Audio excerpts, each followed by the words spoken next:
Hi, my name is Marcin Żebrowski, and this is my podcast about cities, Urbcast.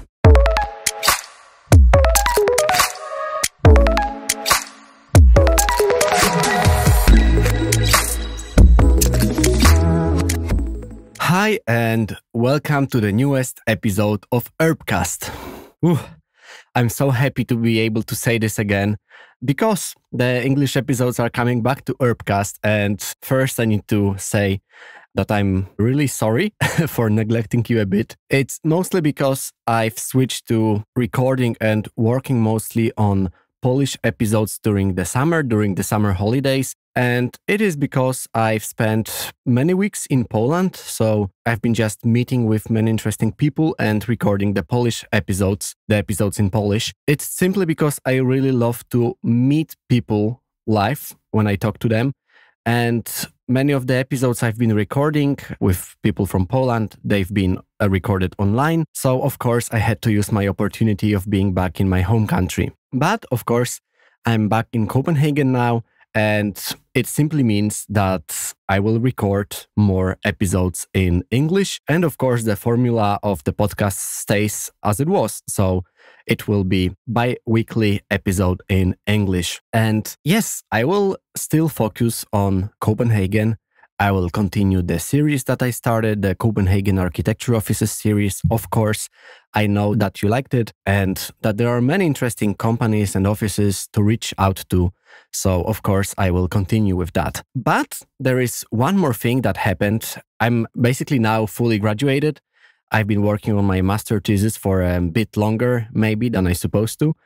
But yes, today I wanted to talk a bit about my master thesis, which was about the urban heat island effect in Singapore and how to tackle this urban heat island effect. So in my master thesis, I made a vast analysis of urban heat island effect of climate change and proposed a toolbox with solutions on different scales on how can we change our city, how can we design our cities to basically provide more favorable climate and wind and other solutions to the city. So basically we can try to tackle the urban heat island effect, which is extremely interesting, but also difficult challenge in our cities nowadays. It is not that it's only happening in warm cities, for example, in a tropical climate, because it is extremely hot even here in Copenhagen. I remember that there were some days in June where I couldn't almost function because it was so warm in my apartment. It's made out of concrete. It has a big window which is exposed to the southern direction, so of course it gains a lot of sun, and it was extremely warm. So first thing is that I just want to emphasize in a way is that the urban heat island effect is a phenomenon that is present in many cities, not only warm ones. But also in this episode, I wanted to focus especially on the air conditioning, which is heating up our cities. Because in my master thesis, I was just briefly mentioning that problem. But recently I found a very interesting article which was saying about a book which is about the air conditioning as a huge challenge and huge problem in our cities. And I just decided that I will record an episode about it to basically talk about air conditioning and how does it work and how harmful it is for our cities. So after this short introduction, I just want to say welcome again. It's good to be here. And I hope that you will enjoy listening to this episode and you will share it with your friends or you will comment it after you listen to it if you have any thoughts, remarks or ideas about this topic.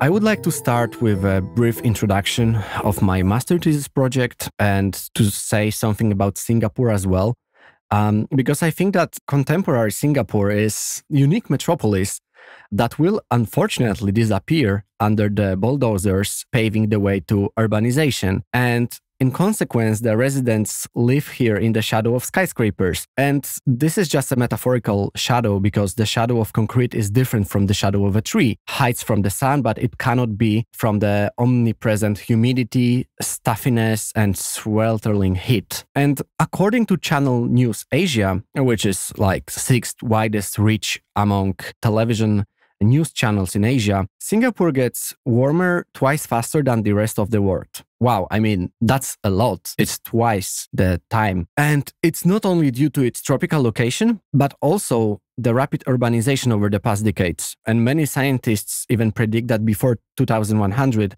it can be even too warm to run outdoors in Singapore. I find Singapore a running city. When I was there for the purpose of carrying out the research for my master thesis, I saw many people running, even though it was extremely warm. Of course, they've been running mostly in the evenings where it was more bearable to run, but still, people do love sports in there. So just imagine that in 70 years, it's not going to be possible to run outdoors because it's just going to be simply too warm. And adding the humidity, which is extremely high in Singapore, it's going to be almost impossible to breathe. I mean, it's serious. And my project was called Cool It Down, and it proposed solutions to this challenge, which was presented in a toolbox. In this toolbox, I provided some solutions which used Singapore as a reference point, but I hope it is universal. And the rapid warming of the cities is a global phenomenon that needs to be addressed. So the toolbox is presented in 3 different scales. It was large, medium, and small. The large scale was comprising of master planning and a set of guidelines on the areal scale to influence air temperature or ventilation on a bigger scale. The medium scale included building typologies that can effectively provide wind and protect from heat and solar radiation. And the small scale solutions were focusing on the design on a street level that can positively influence the microclimate. And the master plan is a proposal for an enormous 166 hectare site in the central area in the bustling metropolis of Singapore. And it is a fully artificial land that has a key role in the future development of the city. And having in mind the possible negative consequences of concrete, the design site emphasizes the importance of greenery in overcoming the given challenge. The site was called Marina Bay, which is extremely known site because if you think about Singapore and you think about these artificial huge trees, which are the part of the gardens by the bay, when you think about the huge hotel with the ship on the top, which is the pool, the infinity pool, it is all located in this district, in the district of Marina Bay. And this district is rapidly developing and it's going to be kind of a new central point, maybe a crown in the bustling metropolis of Singapore. So it is an extremely important site. But in this episode, I wanted to focus on the problem, on the challenge of the heating up of the cities. I want to talk about the air conditioning. So I will leave Singapore for now. I hope that I will record one more episode where I will focus only on Singapore because it's extremely interesting city. But let me just skip to the first part, to the first introduction, which gonna be about the urban heat island effect.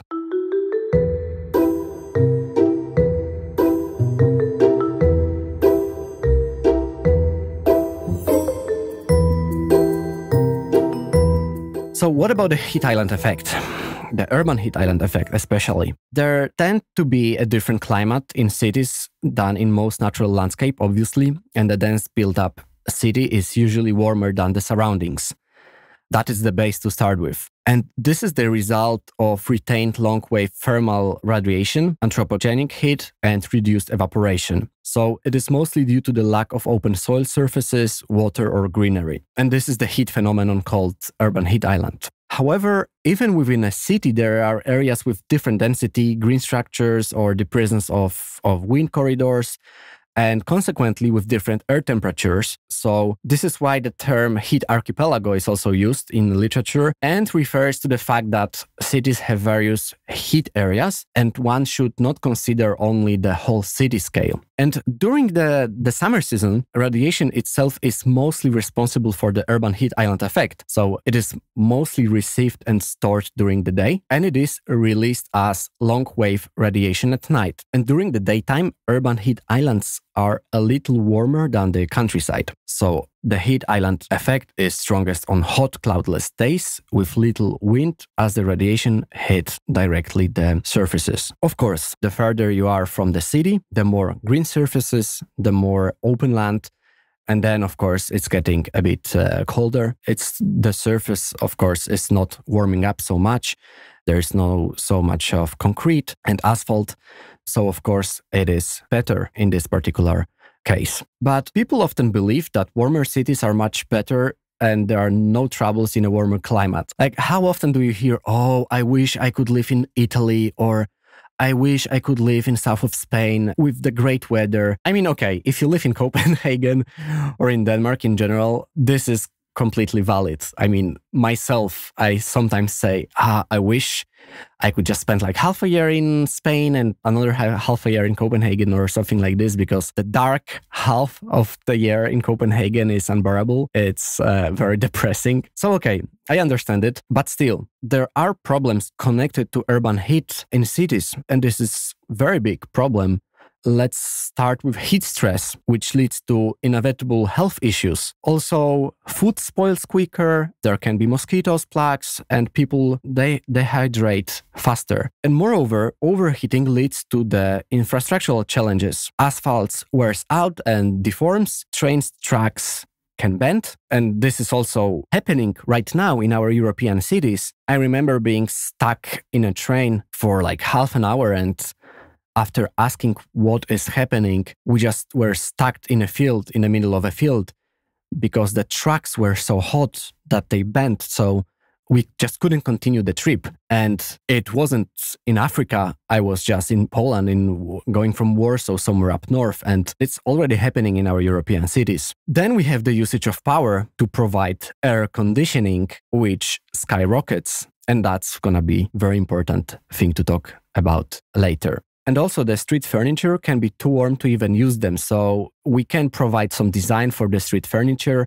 but sometimes if we don't think about the material, then it turns out that people will not use the street furniture as they should. How often do you go, of course, in the summer months? Like, how often is it that you just want to sit somewhere and then you try to sit there and you just basically jump because it's so warm? For example, a street bench, which is made of some kind of dark material or a metallic material. It's not that pleasant. I hope you agree. So concluding these problems, it leads to enormous costs, both in money and human capital. And the urban heat island effect can occur both in the summer and in the winter. So during the latter, it is mostly created by the anthropogenic heat, which comes from the residential heating, transportation or industry. However, of course, due to the location of Singapore and lack of winter, maybe we should focus more on the summer season. But it is worth to emphasize that there is almost no escape from the urban heat island effect, because we in our cities, we produce the heat all the time, no matter if it's the sun energy in the more summer months or this is the heat made by us, by the humans.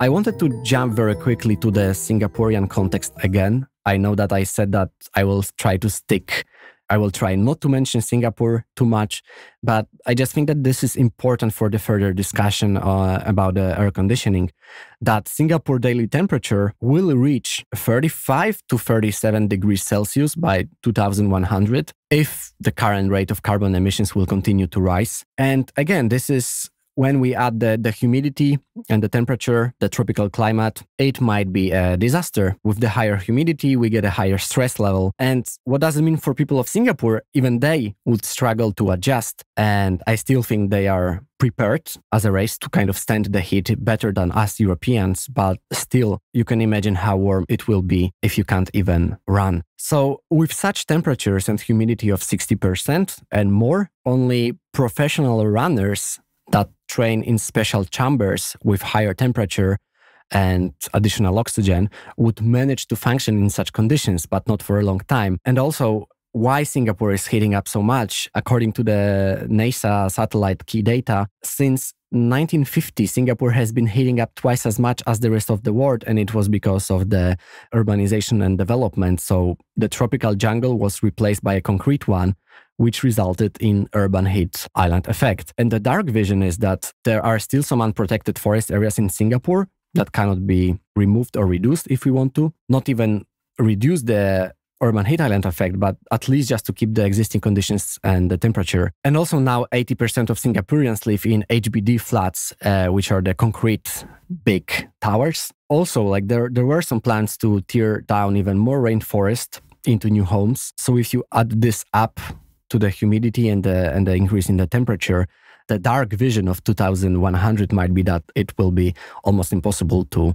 live there. And also one more thing about precipitation, because you might think, okay, also in the tropical climate, especially in Singapore, but also it's valid for North European countries and especially for Copenhagen, it rains a lot. So basically, if it rains, it's getting a bit colder. So why to worry about this? And yeah, I mean, the first problem is that our cities are kind of concrete jungles. And in 2011, Copenhagen was a very good example of that, where the floods completely paralyzed the whole city. So water is not the only solution. And I just need to say that the average yearly precipitation in Singapore exceeds 2000, whereas in many European cities, it stays between 600 and 800. And also in Singapore, the average humidity is around 83%, but daily it can get even to 100. And the monthly sunshine hours number does not drop to less than 130, which is also quite remarkable in comparison to, for example, Horizon region, where the number falls under 40 in the winter months. So, given the extraordinary weather conditions and analyzing different charts, we need to emphasize that numerous challenges that Singapore is facing due to the very specific and extreme climate exist. And the challenge is how to address those issues, because it's gonna be in other cities as well. I've been just posing some questions like how to decarbonize, how to end Singapore's role in the oil and gas industry, how to meet the Paris Agreement goals, or why is Singapore still reclaiming so much land and is still doing it. And it's, of course, harming the biodiversity as well. But these are more of the general questions. I don't want to just answer to them. This was not the aim of my master thesis. I just want to focus on the air conditioning right now. So why is air conditioning heating up the world?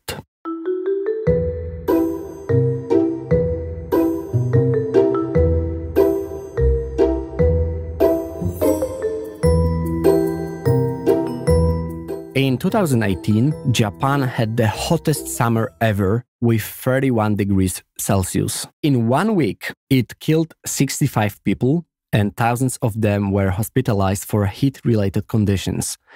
To show the broad and often negative influence of heat, a scientist in Singapore calculated that there are 27 ways to die from heat. To name one, in extreme heat, our cells can just fry and die. The heat has a negative influence on our sleep, concentration, and life satisfaction in general. And this is also why marathons in Singapore are the slowest ones in terms of the results in time needed to reach the distances. And as I mentioned in the beginning, it's not only in Singapore, because I've been frying in June in my apartment, which is on 6th floor, which has a big window, which is in a concrete building. And when I was waking up, the sun was already hitting the window for, let's say, 1 or 2 hours. So because of the glass window, I was almost waking up sweating.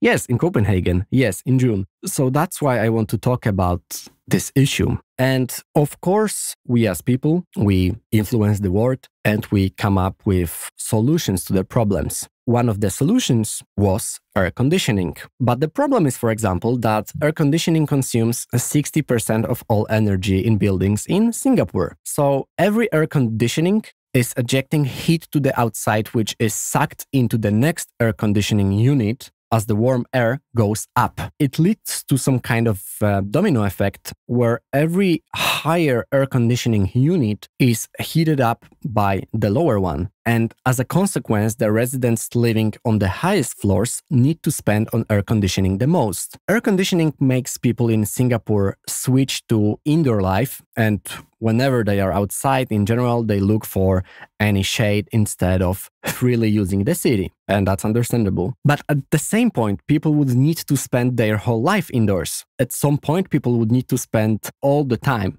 just staying indoors. At the same time, even a 1 degree Celsius warmer air inside, so that the air conditioning unit is for example, set for 27 instead of 26 degrees, it can save up to 5% of the cost of air conditioning. I think that there is the biggest paradox of this episode, that every air conditioning unit produces heat and ejects it outside to keep the indoors cooler. So there is a paradox, because the device that cools people off makes them also warmer outside. On a bigger scale, the device that provides people cool and saves them from the unfavorable conditions increases the urban heat island effect and threatens people's life in the future. Yeah, so like just to put it in a very, very easy way, you go indoors, you set your air conditioning unit very, very low. I mean, so it's very, very cool inside, but at the same time, you produce more and more heat outside. So the temperature goes up, and in the future, you would need to put your air conditioning unit to even lower temperature inside, producing more heat. And that's the paradox. And in 2018, United Nations report gave a clear message. We have 12 years to reduce the carbon emissions by half, not to risk a climate catastrophe. And in Singapore, people soon can be not able to use open public space, open public architecture. And this is why we need to act. And this is why my master thesis was about this topic. So how to tackle that? I don't want to be just very pessimistic. I want to find or look for at least a solution.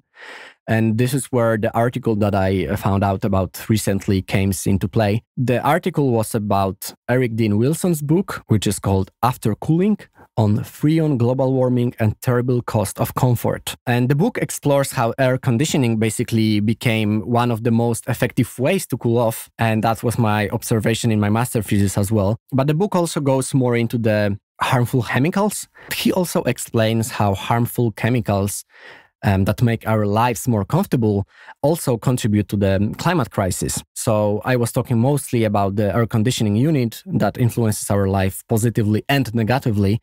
And he went more into the details and explaining, for example, the Freon, which is like the modern refrigerant gas in fridges that freezes and that is also used in air conditioners. And it was first introduced around 100 years ago. But the problem was that this chemical escaped into the air over time, and it was ripping a hole in the ozone layer. So in 1987, a global agreement was reached to ban the production of this gas, although every year an ozone hole reappears over Antarctica in October. And there was a new gas. I'm not an expert on this, but apparently it was called HFC, which replaced the one that was harmful. This one was not ozone depleting. The problem is that their global warming potential can be hundreds to thousands of times that of carbon dioxide. Wilson's book also is not about to complain about air conditioners and to ditch them, but just to acknowledge that the heat waves is being produced and also the refrigerants are life-saving, but the prolonged hot temperatures can diminish people's mental and physical capacity. And of course, we need to admit that air conditioning is an effective heat management tool, but it harms the plant as well. And in this interview, Wilson says, I'm quoting now, that in a heat wave, you have people who are susceptible to heat-related illness. And there are people who tend to live in neighborhoods that have less access to natural shade, fewer trees, less access to parks, more asphalt that absorbs heat and can make areas of the city even couple of degrees hotter in some places. And that low-income residents are also more vulnerable because even if they can afford a unit, they might be reluctant to turn it on because they might be behind on their energy bills because, as I mentioned before, air conditioning is also a huge cost. But what happens in the heat wave is that everyone in the city turns on their air conditioner. So, as in Singapore, I guess it haven't happened yet, but there is a huge potential for blackouts. And also Wilson says, I think I agree with him here, that we should think about other solutions like community solar or community-controlled energy rather than having a monopoly company that controls it. And as he says, because when the profit is the driving motive, monopolies are not interested in saving lives, which is quite true.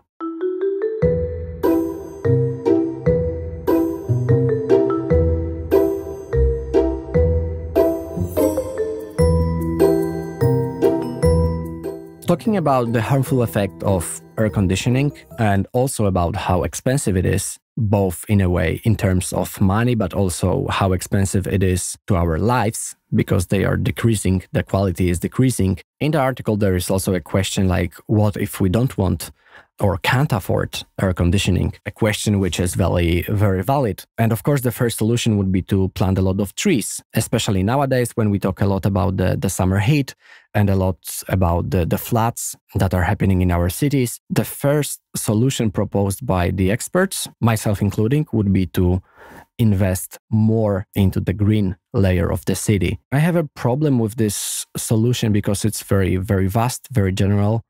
And I think that it's easy to say, yeah, I mean, your city has to be more green, but how to provide a solution?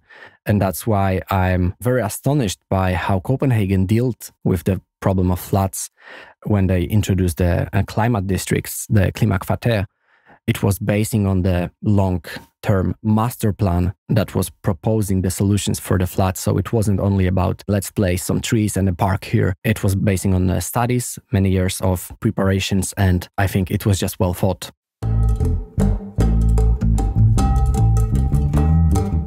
Second solution that is also mentioned in the article, and this is also one of the solutions I provided in my toolbox in my master thesis, is passive cooling. And there are some innovative architects who are looking at the nature, things like termite mounds or beehives or things that exist just in the wild nature that can help us. And this is actually a very good point. And this is something that is already happening in Singapore.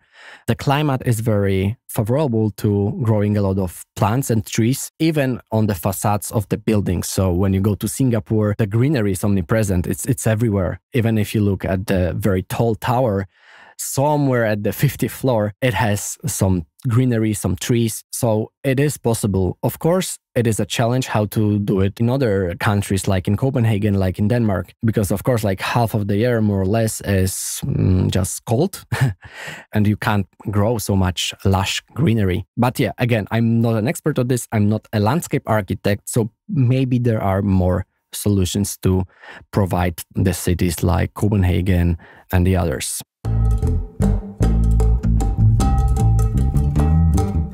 Third thing is to understand the shade and how to give light to the buildings, but how to use the buildings, and not only the buildings, but when we talk about the buildings, we should, if we need to build one, let's design it in a way that time where the sun directly hits the facade is decreased, because of course then the building is just getting warmer faster. And nowadays, we have a lot of dark facades, dark buildings, a lot of glass facades, especially in the office towers, and it just leads to the indoors heating up a lot. So how to tackle that is to just understand how the shade is working and provide, again, a lot of greenery as well, and a lot of trees and a lot of cooling and shading elements in the public zones, which is also a solution from my master thesis. And the last thing is that Eric Dean Wilson was asked what is his hope, that's what people will take away from his book. And he just said that he's asking us to really consider how our level of comfort and what we do define as comfort has been constructed. Let's just not drive our planet to the moment that the planet is uninhabitable and we just can't live here anymore because we can't stand the outrageous temperatures, which would be a good goal to strive for in the future decades.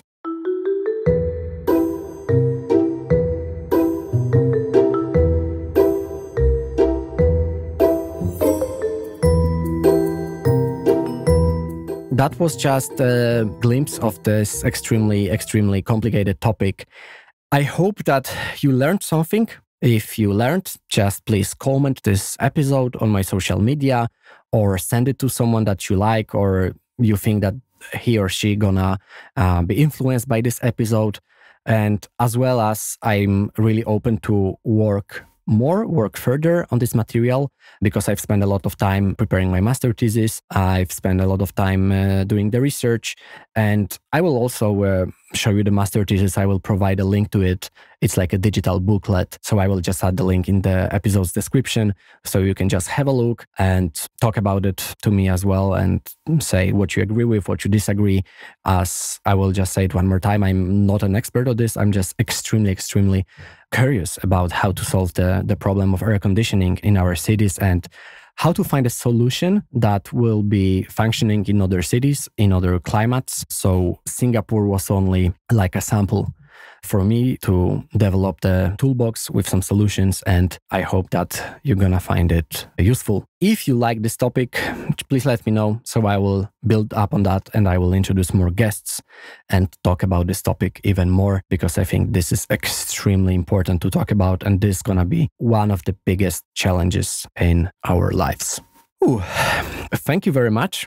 I didn't expect that this episode gonna last almost 40 minutes, and I'm doing it just on one time without any breaks, without having any coffee or water in between. So probably you can hear that my voice is sounding a bit different right now. That's why I'm just gonna leave you with this thought, and I hope that you like the episode. Thank you and see you very soon. I hope that as me, you are very happy to be back to the English episodes of Urbcast.